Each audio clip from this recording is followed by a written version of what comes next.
And good morning the internet, and good morning to my subscriber. Now you see that place across there? I'm going to be heading over to that place shortly. Now I could go on that ferry, or I could go on the other ferry over there, but that's too easy. I don't want to go on the ferry. What I want to do is go about 40 kilometres up the road there. I don't want to go over that big suspension bridge.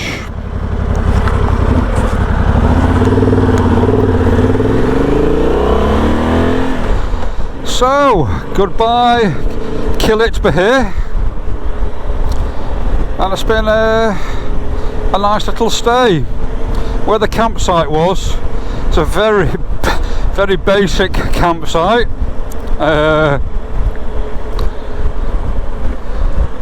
If you liked camping at the turn of the century, turn of the maybe early 1900s, but the guy who run the site was really helpful. They kept giving me food, and yesterday I'd eaten some food and I was all happy, and they brought me a big plate full of food down, even more, and I couldn't refuse it. I couldn't do that. So yeah, and it was overlooking the Dardanelles Straits here, and you just see these massive ships going past all day, and evening. You hear them in the evening.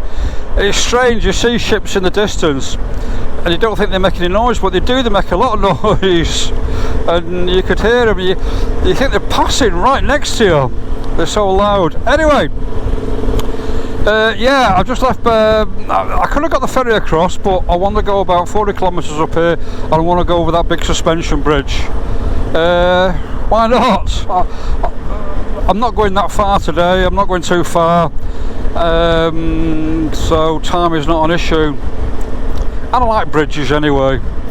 So yesterday, did a few miles yesterday. I was up and out early. I went to a museum. Now this area, the Dardanelles, famous or infamous for World War One, the World War One campaign, and so I went to a museum about the campaign and visited lots of sites as well. Now this area, the Dardanelles, if you're going up here, just behind me, about 20 kilometres, 15 kilometres, you break out into the Aegean Sea.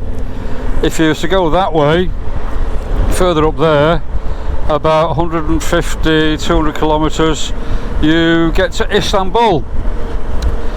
So going back to about 1914, the Ottomans and the Russians weren't getting on very well, so the Ottomans had a go at the Russians.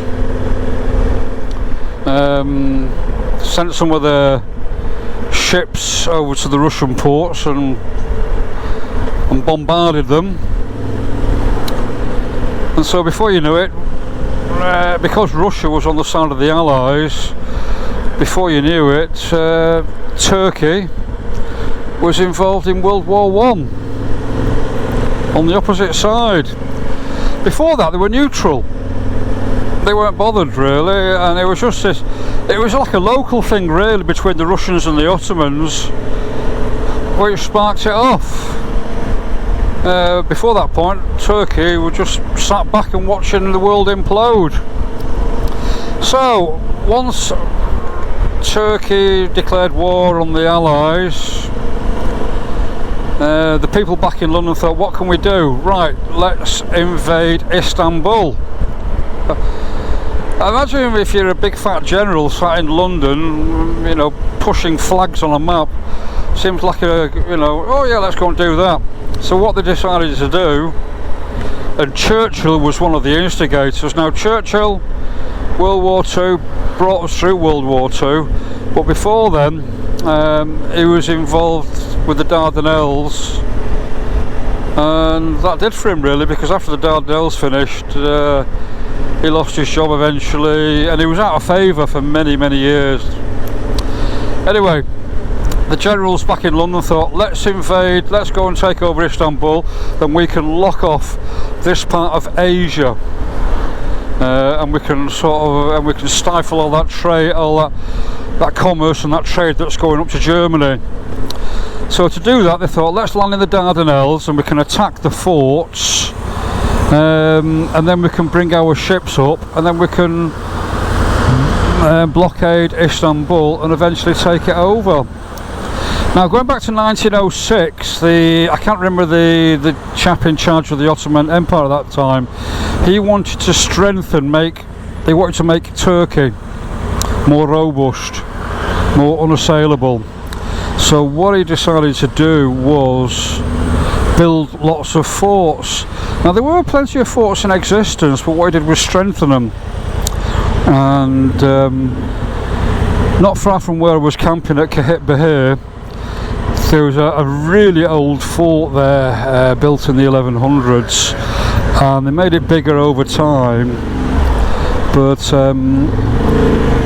when the Emir in 1906 decided to make Turkey stronger, a lot of the coastal forts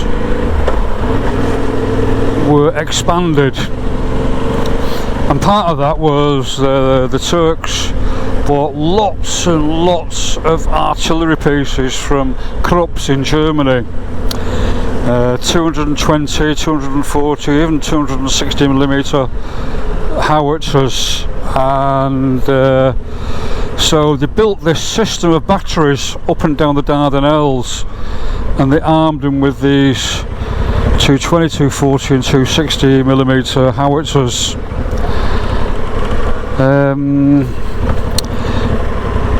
Now, I don't know what the people in London were thinking, but they thought, no, let's just send a force over, and as soon as you see the Union Jack, the Turks will all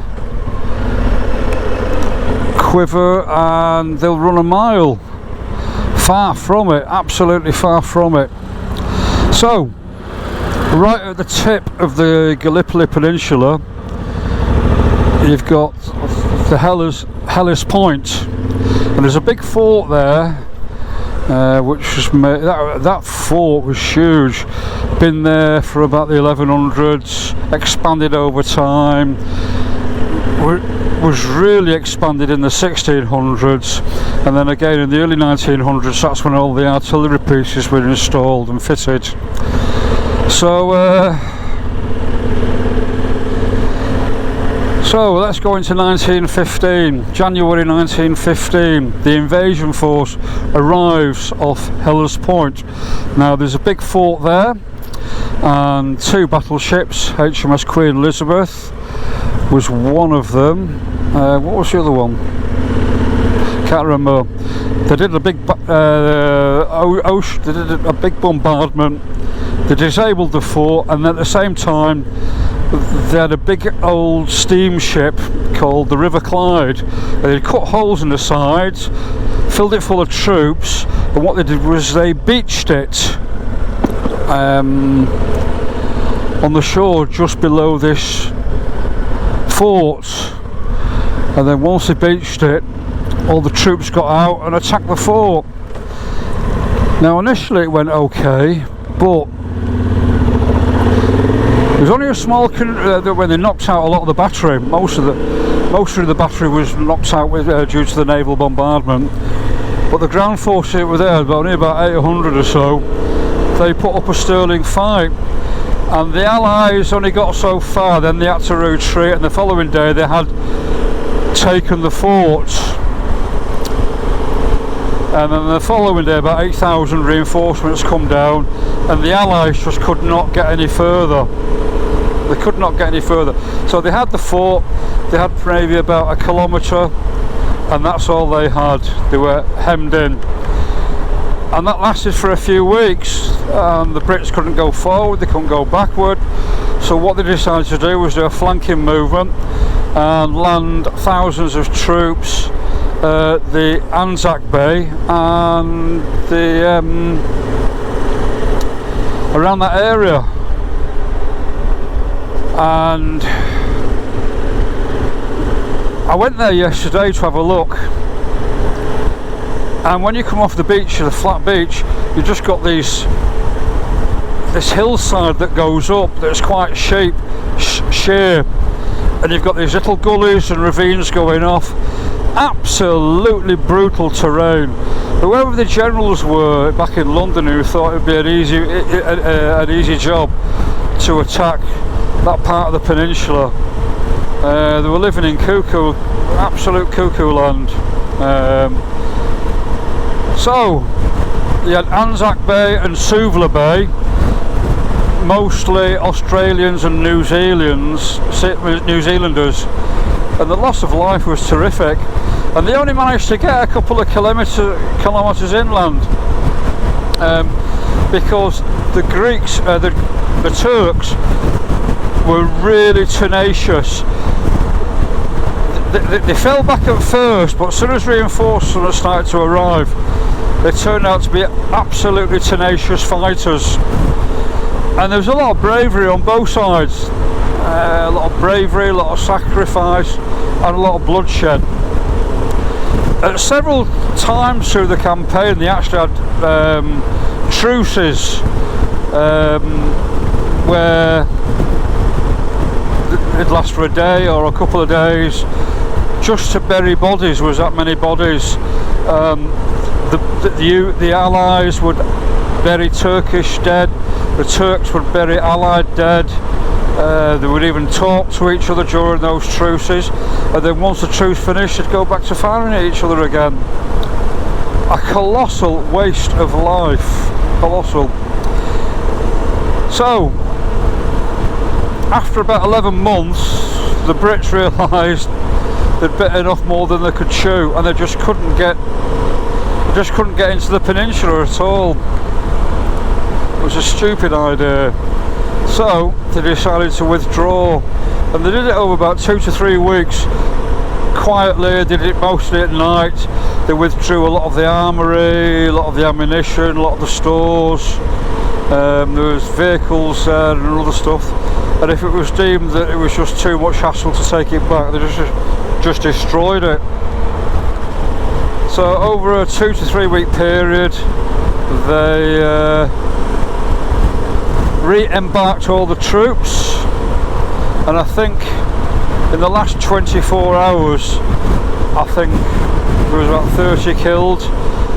All the times while they were retreating, they were just shooting to make it appear that they were still there. And that was it. 500,000 men died in that 11 months. There was 300,000 on the Allied side, which was UK, France, Australia, New Zealand, India, Gurkhas, South Africans, all sorts, from all over the Commonwealth. 300,000, and there was 255,000 Turkish dead as well. And it was just a slaughter, an absolute slaughter. One of the good things to come out of it is the general who was in charge of the defence was General Ataturk. He became the leader in about 1925, 1926, and he was a very good general and a very good leader, and he inspired his men and he inspired everyone around him. And it was because of the Gallipoli campaign that the Turks could prove that they can actually stand up on their own 2 feet. And with the leadership of Ataturk, he took Turkey into being an independent nation and got rid of the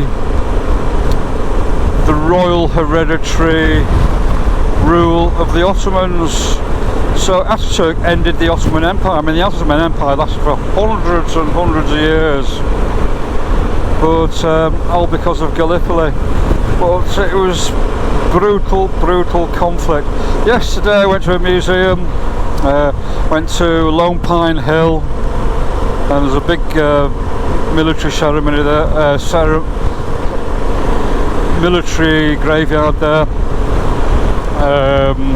All Australians and New Zealanders, Went to Suvla Bay, went to Anzac Bay, I just went all over. Lots and lots of cemeteries everywhere, small ones and big ones. And at one point I stopped at a small cemetery, and just nearby they still had the trenches from all that time ago, from 1915 and 1916. And you had the New Zealand trenches on one side of a road, you had the Turkish trenches on the other side, and there's about 100 metres apart, 100 metres, and they just remained like that for 10 months. Crazy, crazy. So that was yesterday. Today I'm just heading north. I'm going to go over that bridge. I'm going to head south again, because I can't remember the place I'm staying at. I know it begins with a G, but there's a campsite there I want to stay at, because nearby is the ancient city of Troy, and that's what I want to go and visit tomorrow, the ancient cities of Troy. And there's a big museum there, and there's also the remains of the ancient city. So more touristy stuff tomorrow. So I'm going to put some music on now, me heading north along the Dardanelles on a beautiful day, and I'll speak to you soon. Bye bye.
that's a bit of a blow.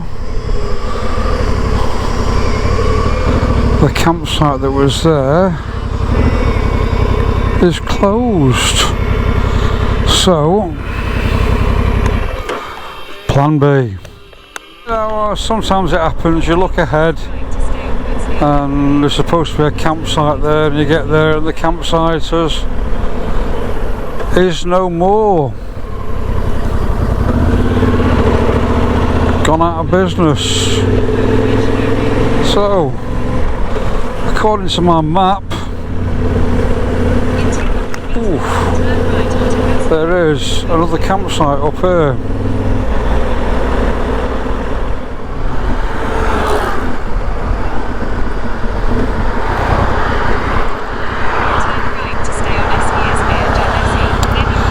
Apparently that is the campsite. I actually rode past it.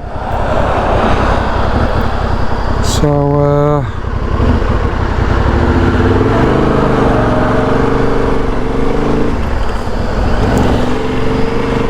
where's a campsite, and it was under the trees, it looked nice and green, but it's closed. So plan B was another campsite nearby, but it turns out it's a kind of a resort, one of the places where they go for the day.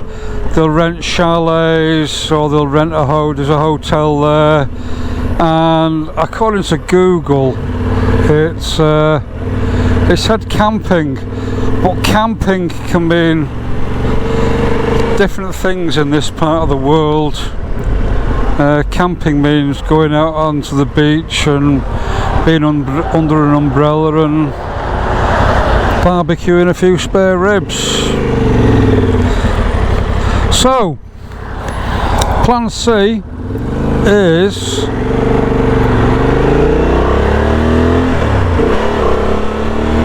near the ancient city of Troy. Now, I wanted to be in this area. Now, Kanakali, I wanted to be halfway between Troy and Kanakali. Now, Kanakali interests me because there's a replica of the wooden horse of Troy, and there's also a maritime museum with a submarine. I wanted to go around those, and then at Troy itself there's the ancient city, plus there is a museum, and this place where I've just been to, it's halfway in between, so I could have done Troy tomorrow and then Kanakali the day after.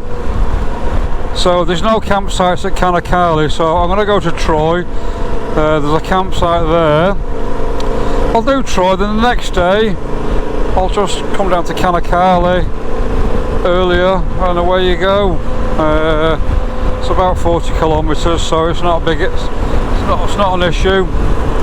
Now, if the campsite at Troy is full, because it's a hotel, and they've got some slots there for tents.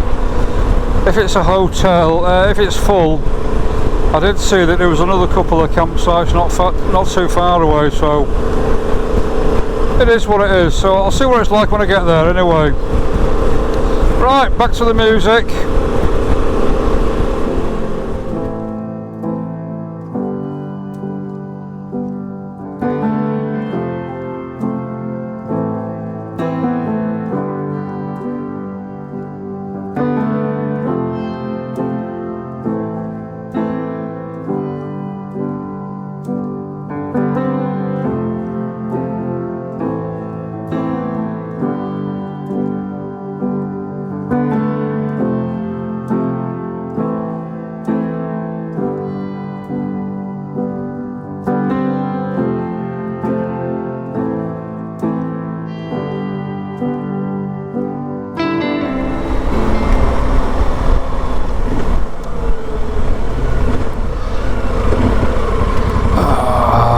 I'd be able to get a little bit of a glimpse of it. Just beyond there is the ancient city of Troy.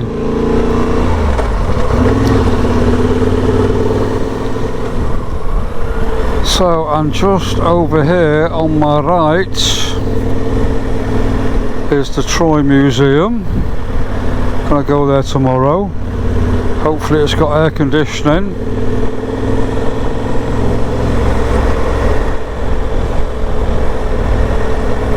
Looks quite austere, doesn't it?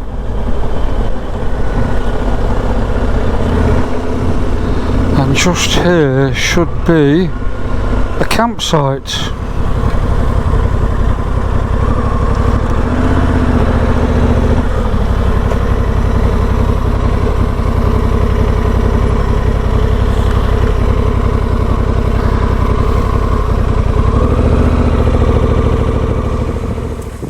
And that was a really simple and easy ride.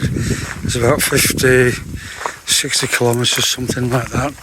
So, do you know, sometimes it's like you have things planned. They always say expect the unexpected, but sometimes the unexpected can give you a big thrill.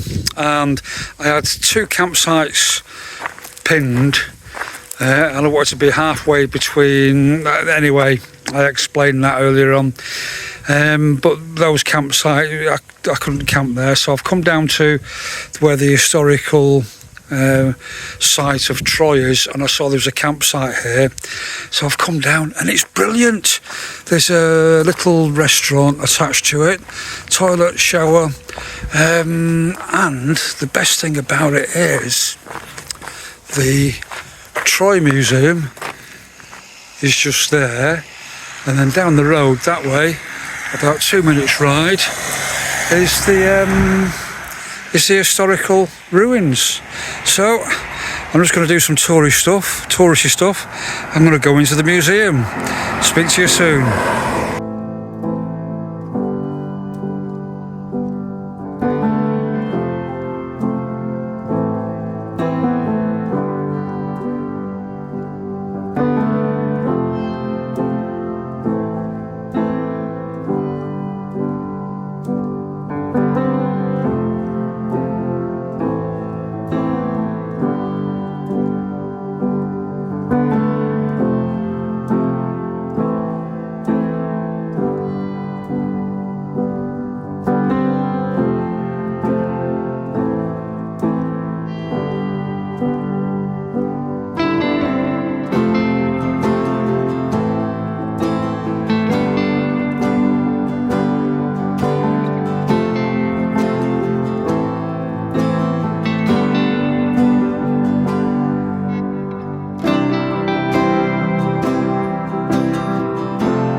And good morning the internet, and good morning to my subscriber. Oh, look at all those sunflowers. Lovely, lovely. So, I'm back on the road again, and I went to the Troy Museum, which I thought was pretty good. And then I went to the ancient ruins of the city of Troy, which I thought was okay, a bit overpriced to be honest, €24 to get in there. I thought it was a bit too expensive, but if you like history, that's one of the prices you pay. So, Troy, was it a real place? Yes, it definitely was. People started living in that area about 3600 BC, and people lived there for 4,000 years, and over the 4,000 years there was 9 different settlements of Troy. And what they used to do, they started building it up, then they built the first fort, got a bit bigger, then they had an earthquake, and what they would do, the Trojans, instead of sort of rebuilding it again, they'd just fill it all in and build on top of it again. So they were constantly building on top of, over the old city. So the archaeologists just worked out there was 9 different levels. Now, between Troy 1 and 6, they were the Achaeans, which were the local people around here. And then from Troy 7 to 9, that was the Greeks and the Romans. I think the Greeks arrived about 1500 BC, 1200 BC, something like that. But no, it was a real place. Towards the end, in Roman times, they levelled the battlements and fortifications and had temples because it became a religious, a place of religion. But yeah, I've run out of time like a little while ago. So what am I doing today? Just up here there should be a statue of either Hector or Achilles, I'm not sure, I think it's Achilles. And then I'm heading further south towards Izmir, about 400 kilometres. I'm going to camp there because there's some more archaeological places I want to see. Anyway, Troy, the Battle of Troy, was it mythic? Was it real? Well, actually, over time, Troy did have lots of battles because this part of Turkey wasn't Turkey as such. There was the Achaeans. There was lots of. It was all very tribal. Different regions, different kings. Things. It was only when the Greeks arrived where things started to systemise a little bit more, and definitely when the Romans arrived. But before that, it was all very tribal. And over the years, Troy, they did have battles, and also they had earthquakes. But the mythological Battle of Troy, that was pure fiction. Now, about 700 BC, there was a poet called Homer, and he wrote this massive poem over several books called the Iliad. And in the Iliad, the hero Odysseus was a king, and he set off on a quest. And part way through his quest, he sort of stumbled on to Troy, and Troy was being besieged. Now, Troy was being besieged because there was a chap called Paris, and he fell in love with Helen. Now, Paris came from Troy, and Helen came from a different part of Turkey. So she eloped with Paris, and they settled in the castle there at Troy. Now, Helen's father didn't like that because she was betrothed to somebody else. So he sent an army to get her back, and there was a standoff and a siege. And the only way, anyway, the Trojans couldn't make headway, so Odysseus had this brainwave, let's make a big wooden horse and leave it outside and pretend it's a gift. So they did that. They made a big wooden horse, left it outside, said this is a gift for you.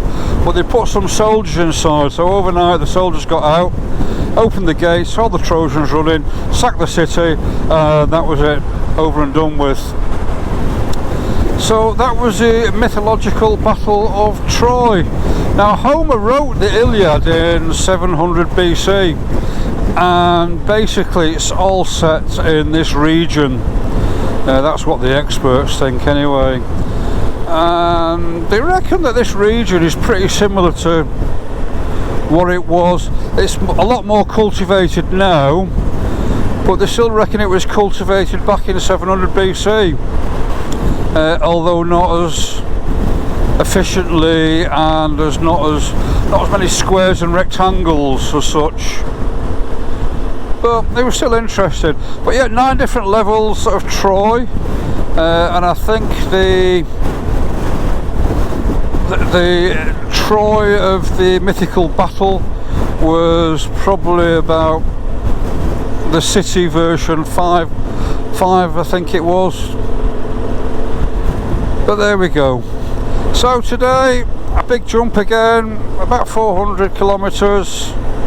Should get me to Izmir, and tomorrow I've got lots more over the next couple of days really. Once I get to Izmir there's a lot more things I want to see. So I'm going to put the music on now and I'll speak to you soon. Bye bye.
And hello the internet, and hello to my subscriber. And I'm finally at a campsite. It's been a long hot day today at a place called Kusadasi, which is on the coast of southwest Turkey, just a little bit north of Bodrum. And the reason why I'm here is about 15 kilometers away there's a place called E11. I think that's what it's called. I can't remember now. Ephesus, I think. Anyway, it's an ancient city, and that's what I've come down here for. There was a place I was going to stop on the way, but there was nowhere to camp nearby. And at the moment, because it's summer and everywhere is tinder dry, I think the authorities don't like people wild camping. I know that in Greece they've made it illegal to wild camp at the moment.